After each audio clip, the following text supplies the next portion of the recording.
So really, what can the companies do to help themselves prepare to sell assets? I think there's a number of things you can do. I think starting off from the macro perspective, they're so basic. One of the things that we always counsel people to do is they need to be very honest and straightforward.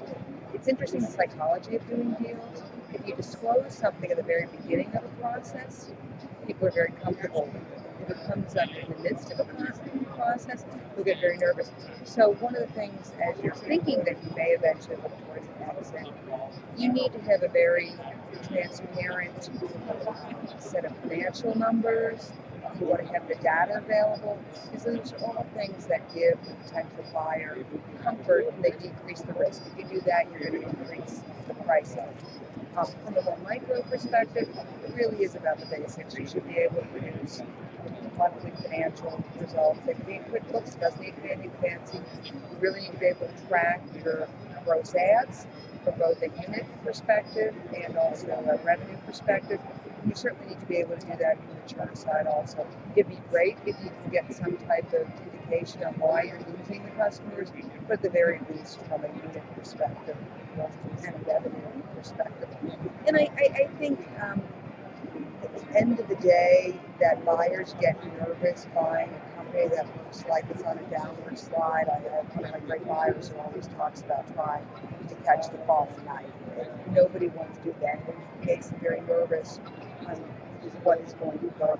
So I think if you had your brothers, you'd want to sell at least from a flat position and maybe slightly increase your sales. So if you're thinking this is something that you're going to do in 12 months, spend some money on marketing.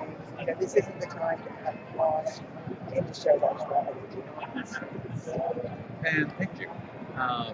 And I think one thing that we talked about before the interview was that you actually have a sub 5 million list, right, that you work off of.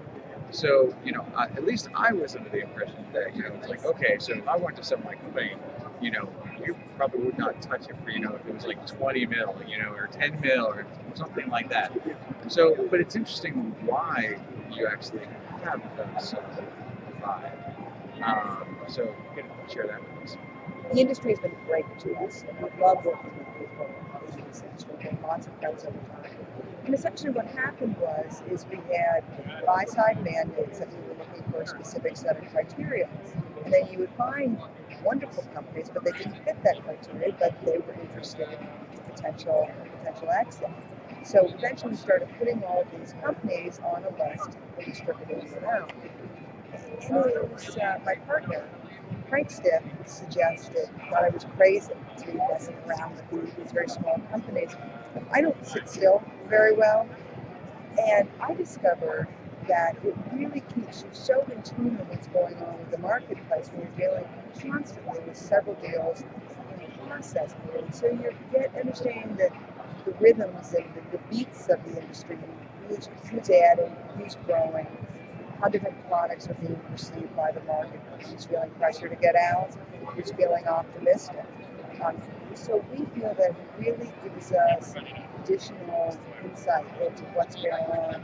And typically we feel like we're spotting trends well in advance because you're talking to so many different people and you're seeing how that's impacting their business. So we love the small program, and I know maybe somebody will take our banker cards away because we deal with a lot of small transactions, but we love doing it and we're going to continue doing it.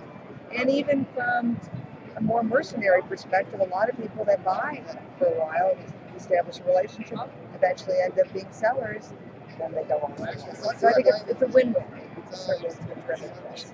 And thank you. And I think what the big takeaway there is that, A, you should be always preparing to be sold or to be living on your company. So always running it like a business. And, don't be afraid to come talk to you and say, I'm thinking about selling my business. I'm not a huge fish yet, but, can we sit down and let's talk? And then maybe, just maybe, I might be able to go ahead and prepare my company. And then 5, 10 years down the line, I could be that big fish, and I could sell for 10, 20, 30 million. So, but thank you so much, Hilary. I really appreciate you taking your time to do the interview. I'm Ben Fisher with hostingnews.com, and this is Hilary Stick with the Cheval Capital, and we're out. Have a great one.